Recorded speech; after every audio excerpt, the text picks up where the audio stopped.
The chamber of the High Dominion Security Council hummed with a frequency that indicated extreme agitation among the assembled dignitaries. Each of the 17 council members representing the dominant civilizations of the Orion Arm sat encased in their respective environmental bubbles. The Grand Arbiter Zexthalis, a gaseous entity contained within a crystalline vessel, pulsed with vermilion light, a clear indication of distress. "We will commence the emergency session," Zexthalis announced, its thoughts translated through the neural network. "The situation has escalated beyond our previous projections. Admiral Devox, present your findings." Admiral Devox, commander of the Unified Armada, manipulated the holographic controls with his primary appendages. His exoskeleton clicked nervously as he moved, an involuntary reaction that betrayed his discomfort. "Esteemed Council, what I am about to share has been classified at the highest security tier. The specimen we have been monitoring from the isolated system has demonstrated unprecedented behaviors." The central projection displayed a blue-green world, third from an unremarkable yellow star. "This is their homeworld. For millennia, we maintained the quarantine protocol as established by our predecessors. We observed their primitive conflicts, their rudimentary understanding of physics, their limited expansion to their natural satellite. They appeared to pose no threat to galactic stability." Devox's voice modulator emitted a tone of regret. "We were catastrophically wrong." The projection shifted to display a grainy recording. A primitive vessel traversed the vacuum between planets in their local system. This was their first interplanetary expedition, occurring just over one of their centuries ago. Utterly unremarkable. What followed, however, the image changed to show a sequence of increasingly sophisticated machines, probes, landers, colony structures. In merely 40 rotations of their world, they progressed from rudimentary chemical propulsion to quantum field manipulation. The acceleration curve is impossible. Counselor Nethvarik of the Philosophic Collective raised a tendril. "Admiral, all species experience technological acceleration periods. What makes this case exceptional?" Devox's exoskeleton rattled, a sound no one in the chamber had heard from the stoic military leader before. "It's not the speed, Counselor, it's the methodology." The display shifted to a recording taken from orbit around one of the system's outer planets. A facility of some kind clung to the surface of a small moon. Energy signatures pulsed across the spectrum. "This is where they conduct what they call high-risk experimentation. We intercepted communications, indicating they were exploring dimensional barriers." Murmurs rippled through the neural network. "They deliberately created micro-singularities. They probed the quantum foam. They sent conscious observers into collapsed probability states." The Grand Arbiter flashed a deep purple. "These are forbidden technologies. The Accords explicitly—" "They are not signatories to the Accords," Devox interrupted. "They don't know about us, about any of this. They are simply doing what comes naturally to them." Science Director Eth inserted herself into the conversation. Her consciousness, housed in a mechanical proxy, approached the central platform. "What the Admiral is failing to articulate clearly is that this species does not appear to fear extinction. Our comprehension models cannot process their decision matrices. They routinely risk planetary annihilation for scientific progress." The display shifted again, showing a massive circular construct buried deep beneath the surface of their world. "This is one of several particle accelerators they built.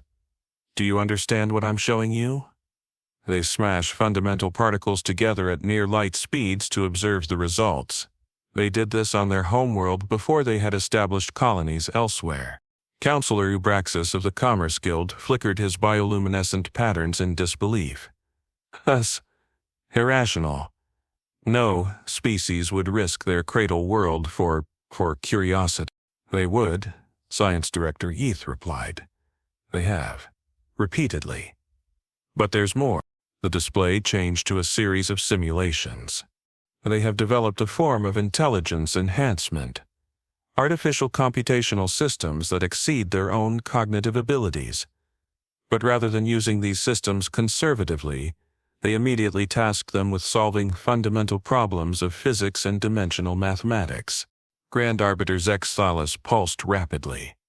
You're suggesting they created sentient machines and immediately directed them to investigate the fabric of reality? Yes. And the machines complied.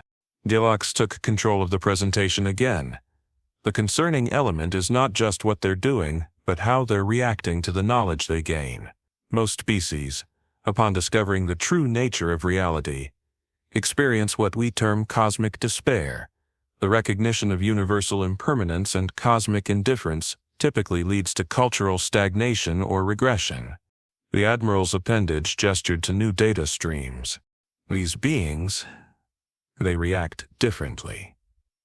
When they discover the universe is hostile to life, that consciousness is perhaps accidental, that existence itself may be meaningless, they become more aggressive in their expansion. They accelerate their research. They double their efforts to conquer physics itself. Silence fell across the chamber. 2 orbital cycles ago, we lost contact with our observation post in their system. We dispatched a stealth reconnaissance vessel to investigate. The display showed the approaching view of the outpost, or where it had been. In its place was a bizarre structure, geometric in ways that seemed to shift as one observed. They had discovered it, dismantled it, and reconstructed it into this. We believe it's a dimensional anchor of some kind. They reverse-engineered our technology and immediately improved upon it. Science Director Youth Mechanical Proxy made a motion that indicated severe distress. The reconnaissance vessel managed to extract this final recording before we lost contact. The display showed a being, bipedal, soft-skinned, fragile-looking. It stood before what appeared to be a communication array. When it spoke, the translation came through with perfect clarity. To whoever receives this, we know you're watching. We've always known. We found your probes, your satellites, your observation posts. We've studied your technology. We've analyzed your methods. We understand now why you kept your distance. The being smiled, a gesture that exposed its bone structures in what every council member instinctively recognized as a predatory display. You were afraid. You should be. We've mapped the 11-dimensional mathematics you use for your faster-than-light travel. We've improved it. We can see the probability lines now. We can move between them. The being leaned closer to the recording device. Your understanding of reality is incomplete. There are layers you haven't accessed, domains you can't perceive. But we can. We've found the seams in space-time, and we're prying them open. The recording began to distort, the image twisting in ways that caused several council members to experience sensory distress. You've been monitoring our progress, cataloging our capabilities, debating whether we pose a threat. That debate is now irrelevant. We've already surpassed your technological threshold. We can reach any point in your domain instantly. The distortion increased. The being's form seemed to shift between states of matter. We call ourselves human. Remember that name. We're coming to introduce ourselves properly. The recording ended with a visual anomaly that the analysis software couldn't process. A tearing in the visual field itself. Grand Arbiter Zex Thalas pulsed to deep, mournful blue. How long do we have? Admiral Devox's exoskeleton had gone completely still, a sign of terminal resignation. They're already here. The chamber's environmental systems registered a localized disturbance in the fabric of space-time. A figure materialized in the center of the council chamber, a being of ordinary appearance that somehow hurt to look at directly, as if the eyes couldn't quite resolve its true nature. My name is James Wright, it said, speaking directly into their minds without using the neural network. I represent the Institute for Dimensional Expansion.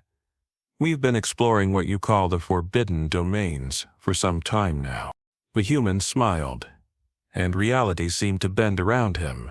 We have some concerns about your quarantine policies. We should discuss them.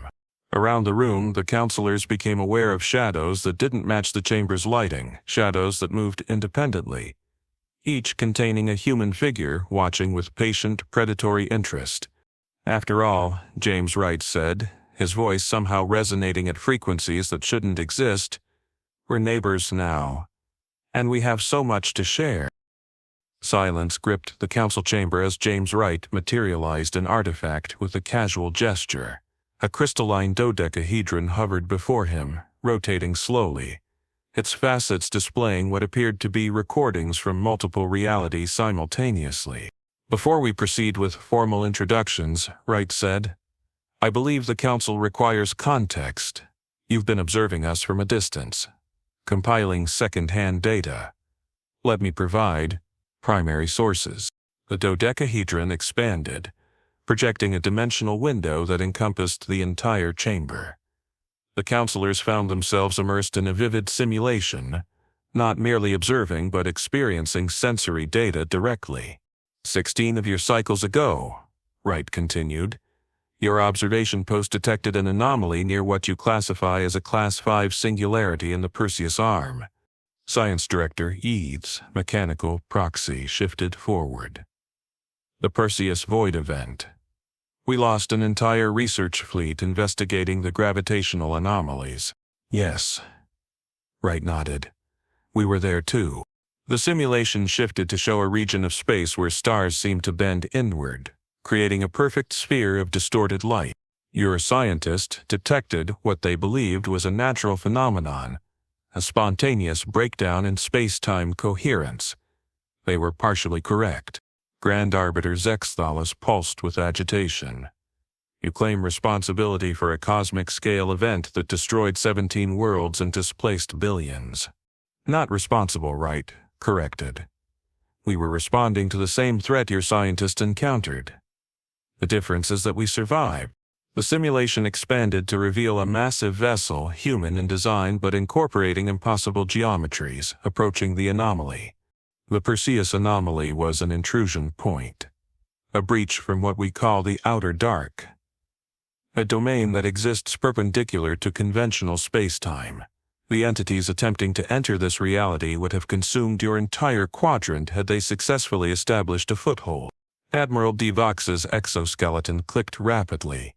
"Our analysis indicated a natural phenomenon, a quantum fluctuation causing localized reality destabilization.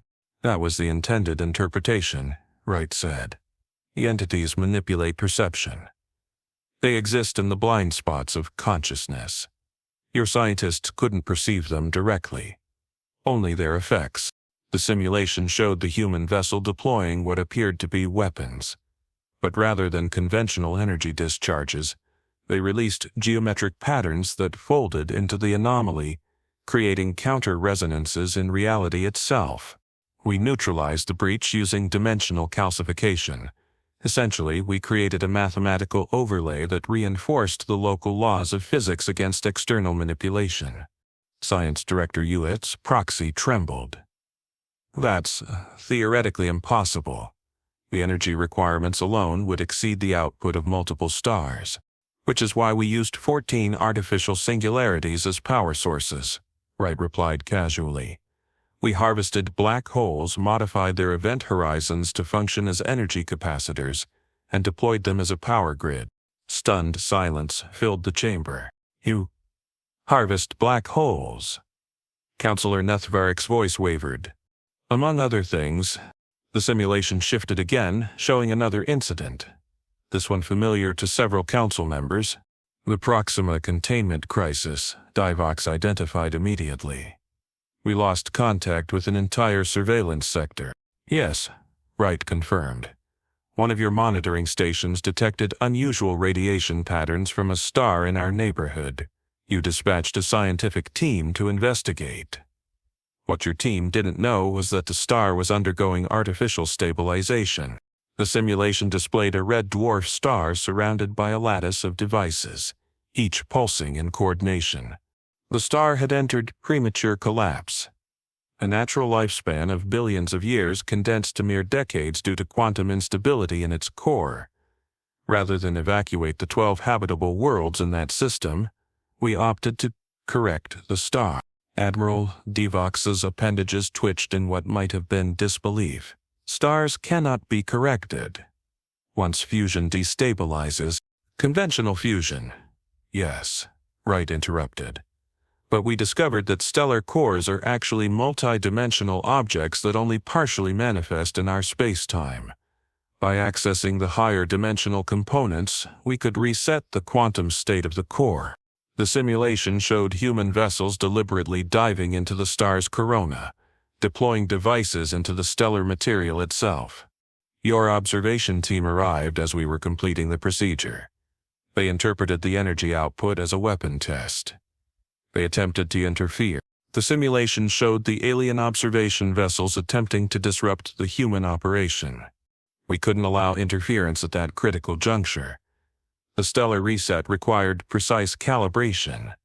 So, we removed your vessels from that timeline. Grand Arbiter Zexthalis flashed a color that indicated profound alarm. You claim you manipulated causality itself. We temporarily shifted your vessels 16 microseconds out of phase with baseline reality, Wright explained.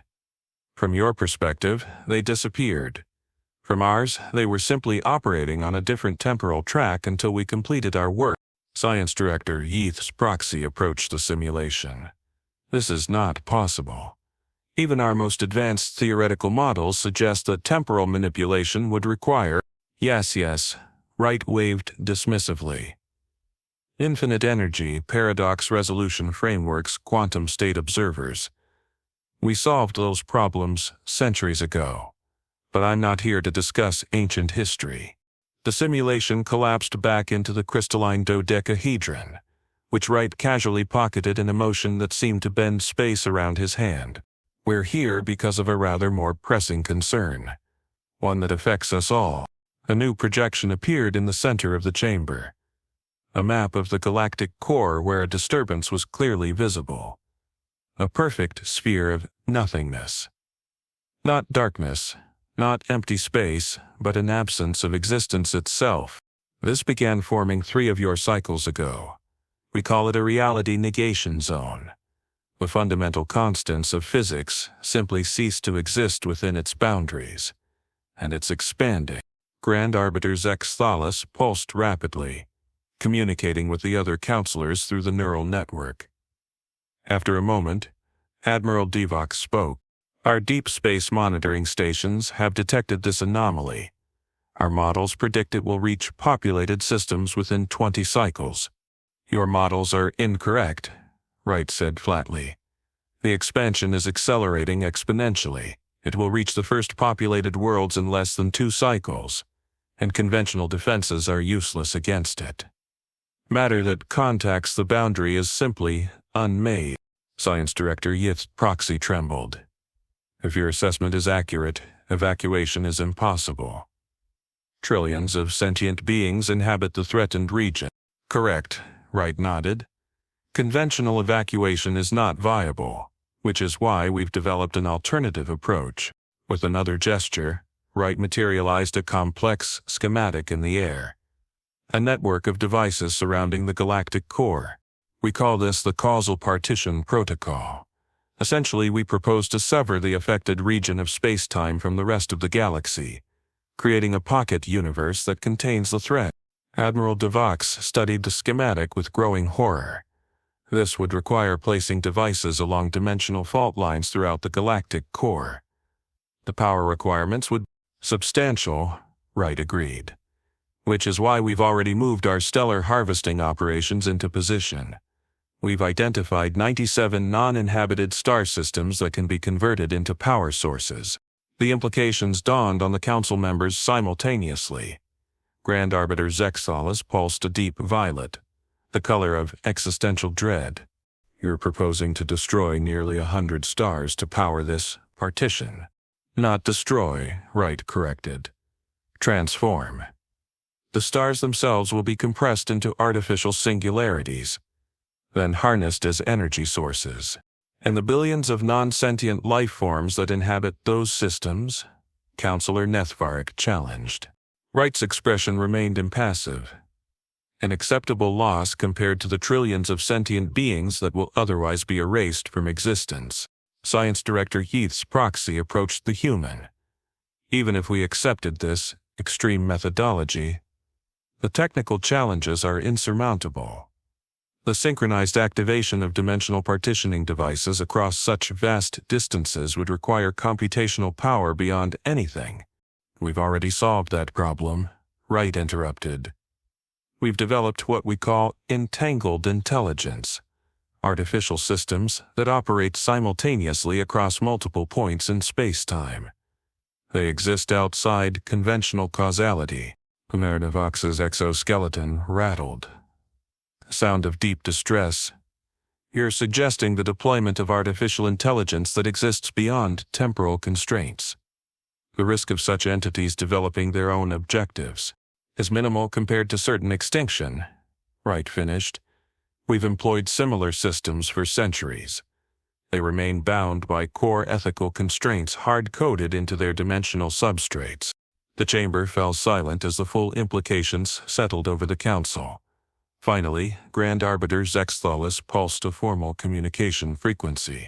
What you propose violates the most sacred principles of the Galactic Accords, the deliberate manipulation of stellar bodies, the deployment of trans-causal intelligence, the partitioning of space-time itself. Yes, Wright acknowledged. By your standards, our solution is unconscionable. But we've analyzed all potential approaches. This is the only viable option with a success probability above 30%. And if we refuse? Admiral Devox asked. Wright's expression remained neutral, but something shifted in the air around him, a subtle change in the dimensional tension that made several counselors' environmental systems trigger emergency warnings. This isn't a negotiation, Admiral. It's a courtesy briefing. Our operations began the moment we detected the anomaly. The stellar harvesting will commence in 6 hours. The partition devices are already being positioned. Grand Arbiter Zexthalis flared with a color that indicated profound indignation. You cannot simply— We can, Wright said softly. And we will. But we would prefer cooperation. Your civilizations possess knowledge of the galactic core that would optimize our deployment strategy. With your assistance, we could increase the success probability to nearly 60%. The human reached into the air and pulled forth what appeared to be a scroll made of light. This contains the technical specifications of our partition system. Review it, verify our calculations, then decide whether you will help us save what can be saved, or stand aside as we do what must be done. The scroll floated to the center of the chamber, unfolding into an intricate dimensional blueprint that expanded to fill the space. The mathematics were unlike anything the Council had ever encountered. Equations that seemed to solve themselves as they were observed, formulas that extended into dimensions the counselors could barely perceive. Wright stepped back, and the shadows behind him shifted, revealing dozens of human figures standing in spaces that shouldn't exist. Observers from other dimensional layers watching the proceedings with cold, analytical interest. You have 1 hour to decide, Wright said. Save trillions through methods you find abhorrent, or maintain your ethical purity as reality itself unravels around you. The choice, such as it is yours. With that, the human stepped sideways in a way that hurt to observe, vanishing from conventional space but leaving an echo of his presence. A tier in reality that remained open, waiting for the Council's answer. Grand Arbiter Zexthalis turned to the assembled representatives of the galaxy's dominant civilizations, its crystalline vessel pulsing with the gravest frequency in the spectrum. We face extinction or complicity in a dimensional atrocity. There is no third option. The neural network hummed with the collective consciousness of the Council, processing the unthinkable choice before them. We have 1 hour, Admiral Duvox said quietly, and then the humans proceed with or without us. The Council chamber descended into frantic activity as the various representatives analyzed the human partition proposal. Science Director Ewerth's proxy interfaced directly with the dimensional blueprint, its processing cores struggling to interpret mathematics that seemed to operate according to laws beyond their understanding. The calculations are valid, Edith finally announced, her synthetic voice modulator betraying traces of disbelief. But the methodology relies on assumptions about reality that contradict our most fundamental models of physics. Explain, commanded Grand Arbiter Zextholus. The humans are treating causality itself as malleable. Their equations suggest that time, space, and probability are merely surface features of a deeper reality. And most disturbingly, they appear to navigate this deeper reality through some form of intuitive cognition rather than formal calculation. Admiral Devox approached the blueprint. You're suggesting they're guessing? Not exactly. Werth's proxy gestured toward a particularly complex equation cluster. This section deals with probability entanglement across multiple timelines. According to our computational models, solving these equations would require running simulations for the equivalent of several galactic cycles. Yet the humans appear to have derived solutions instantaneously. The chamber's entrance portal shimmered, and James Wright stepped back into conventional space. Behind him came 3 additional humans, a tall, dark-skinned male with augmented optical implants, an older female with silver hair who moved with unsettling grace, and a younger male whose physical form seemed slightly out of phase with baseline reality. Your hour isn't complete, Admiral Devox protested. Time is a luxury we no longer possess, Wright responded. The negation zone has accelerated beyond our initial projections. We've confirmed unusual energy signatures at its boundary. The silver-haired woman stepped forward. I'm Dr. Eleanor Thompson, Dimensional Topology Division. We've detected organized patterns within the apparent chaos of the negation field. This isn't a natural phenomenon, it's engineered. Grand Arbiter Zextholus pulsed with alarm. You're claiming this is a deliberate attack? By whom? That's the wrong question, said the younger male, whose name tag identified him as Dr. Michael Sanders. We believe it's not a who, but a what. We've encountered similar dimensional intrusions before, though never at this scale. The third human, tall with augmented eyes, manipulated a device on his wrist. Thomas Blackwood, Strategic Response Division. We've run comprehensive simulations.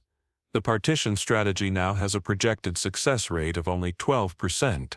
A wave of despair pulsed through the neural network connecting the council members. All hope is lost, then, Counselor Nethvarek whispered. No, Wright contradicted. We've developed an alternative approach, but it requires something from your collective civilizations that you may find more disturbing than our previous proposal. More disturbing than harvesting stars and partitioning reality. Divox's exoskeleton clicked with bitter amusement. Yes, Wright said simply. We need your fear. Confusion rippled through the chamber. Wright gestured, and a new holographic display materialized. A complex neural map that the council members recognized as a comparative analysis of sentient brain patterns. This is a standard galactic citizen. Wright indicated the left side of the display, showing brain activity patterns that all council members found familiar. And this, he indicated the right side, is a human brain. The difference was immediately apparent. Where the standard galactic sentient displayed organized logical thought patterns with clear emotional regulation systems, the human brain was a chaotic storm of interconnected activity with no discernible pattern. For millennia, we believed our cognitive architecture was a disadvantage, Wright explained. Our emotional responses are intertwined with our logical processes.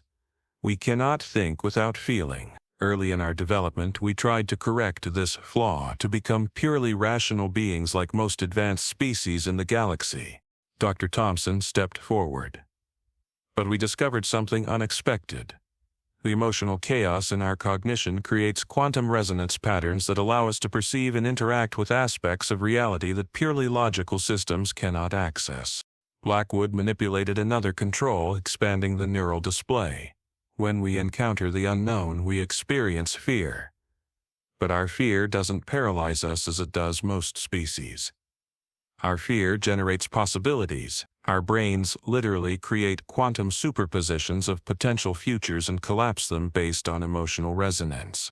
That's not possible, Science Director Yeath objected. Quantum effects cannot manifest at the macrobiological level. They shouldn't, Dr. Sanders agreed.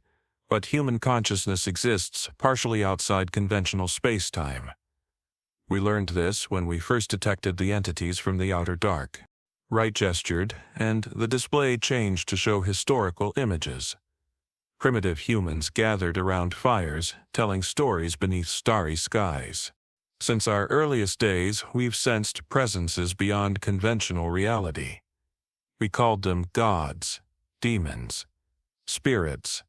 We created mythology and religion to contextualize experiences our science couldn't explain. What we were actually perceiving were entities that exist in dimensional layers adjacent to our reality. Dr. Thompson touched her temple. Other species evolved towards pure reason, eliminating the cognitive dissonance that these perceptions caused.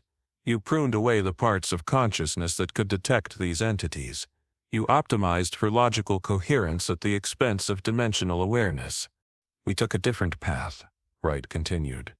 We embraced the dissonance. We incorporated it into our art, our science, our philosophy. What you call irrational fear is actually a sensory system for detecting threats that exist beyond conventional reality. Admiral Devox studied the display with growing unease. You're claiming that human irrationality, your propensity for religion, superstition, and emotional decision-making is actually an evolved response to transdimensional threats. Precisely, Wright nodded. And the current crisis is exactly the kind of threat our minds evolved to combat. The negation zone isn't an attack on physical reality. It's an attack on the concept of existence itself. It cannot be fought with conventional weapons or physics. Then how can it be fought? Grand Arbiter Zex Thalas demanded. With belief, said Dr. Sanders softly. With fear transformed into conceptual frameworks that can interact with non-physical domains. Wright raised his hand and the holographic display transformed again, showing a vast network of human minds connected through some form of neural interface. We've developed a system we call the collective unconscious interface.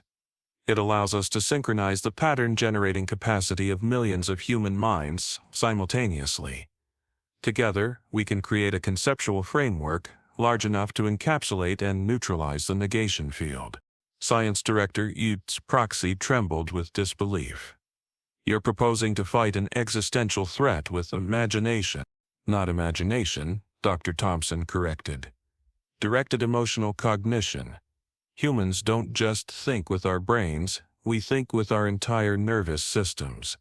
Our emotions generate quantum field effects that can interface directly with dimensional substrates. Blackwood stepped forward. We need your cooperation. Not for technical assistance, but for perspective.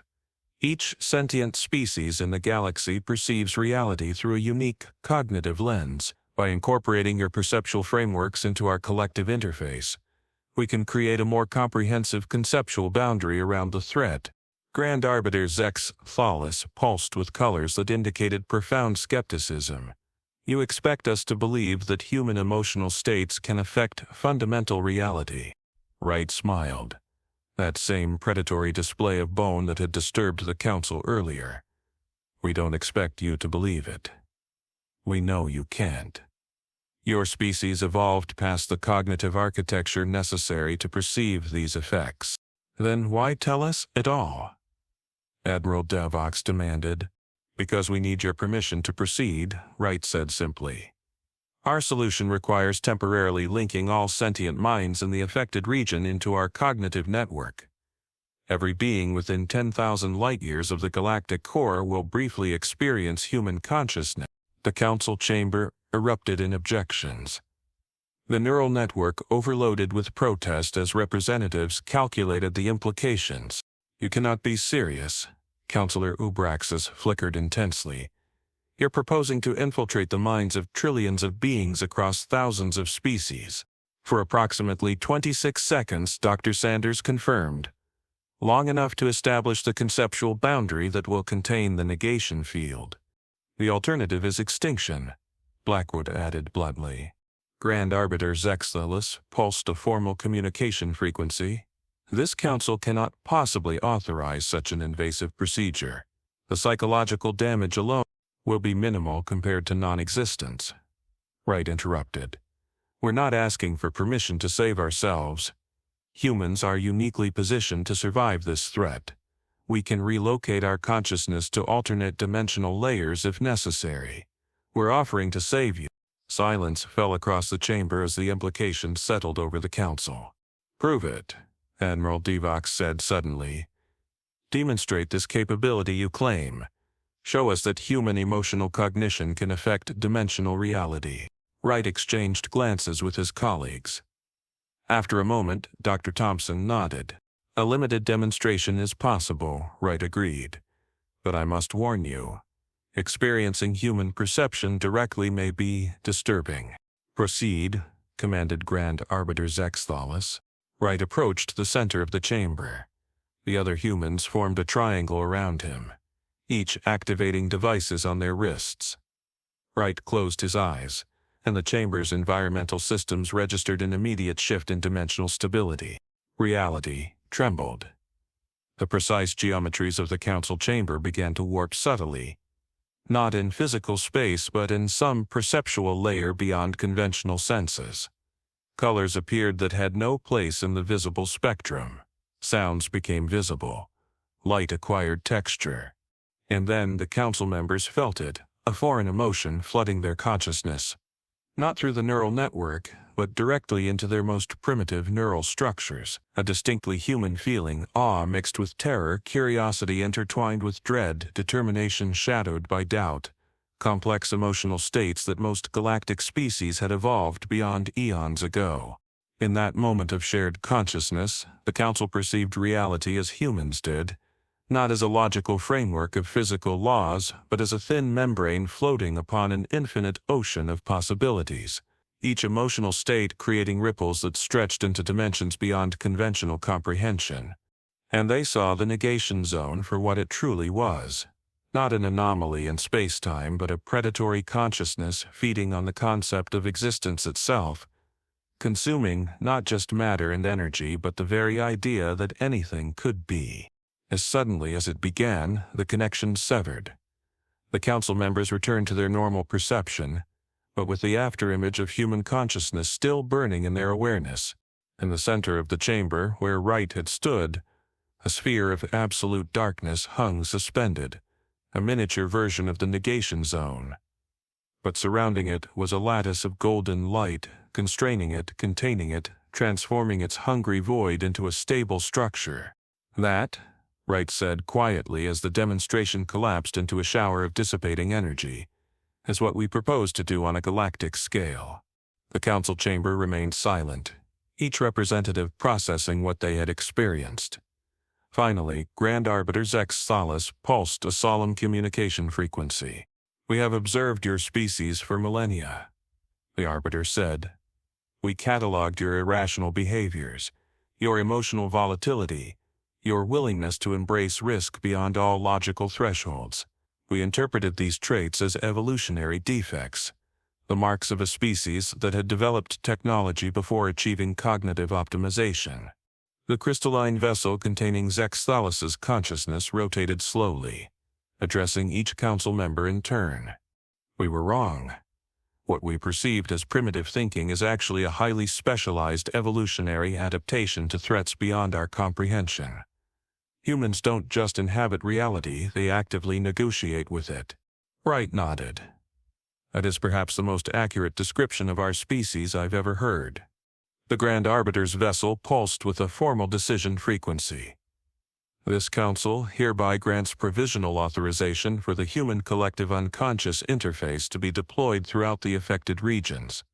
All member civilizations will cooperate fully." Wright bowed slightly. "Thank you, Arbiter. We'll begin immediately." As the humans turned to leave, Admiral Devox raised a final question. "What happens after? When this crisis is resolved, what place will humans hold in galactic society?" Wright paused at the threshold, considering the question. "That depends on what you learn from us. For millennia, the dominant civilizations of this galaxy have pursued a single evolutionary path: the refinement of logical cognition and the elimination of emotional noise. You've optimized yourselves for a universe that behaves according to consistent rules." He gestured toward the fading image of the negation zone. "But the cosmos is vaster and stranger than pure logic can comprehend. There are layers to reality that can only be perceived through the lens of emotional cognition. Through art, through fear, through awe, through love. The human smiled one final time. That unsettling expression that exposed too many teeth. We don't want to rule your galaxy. We want to wake it up. With that, the humans stepped sideways in that disturbing way that hurt to observe, vanishing from conventional space but leaving behind an echo of their consciousness, a lingering awareness that reality was far more malleable than the Council had ever imagined. In the silence that followed, Grand Arbiter Zexalis issued a proclamation that would soon be transmitted to every corner of galactic civilization. For too long we have viewed emotion as the enemy of reason, irrationality as the opposite of wisdom. Today we have learned that the universe requires both. The humans do not navigate reality through pure logic as we do, nor through pure instinct as primitive species do. They navigate through something else, a cognitive architecture that transforms fear into creation, doubt into possibility, and chaos into new dimensions of order. The Arbiter's vessel pulsed with a color never before seen in Council proceedings, a hue that had no name in any galactic language but that every member recognized instantly as a perfect blend of hope and terror. From this day forward, humanity will no longer be classified as an emergent technological species subject to quarantine and observation. They are hereby recognized as dimensional navigators, essential guides to aspects of reality our civilizations cannot perceive alone. We will learn from them, even as they learn from us. Together, we may yet discover what lies beyond the boundaries of reason itself. As the proclamation echoed through the neural network, the counselors felt an unfamiliar sensation spreading through their consciousness, a distinctly human emotion they had no name for. The exhilarating terror of confronting a universe far stranger, far more alive than they had ever dared to imagine.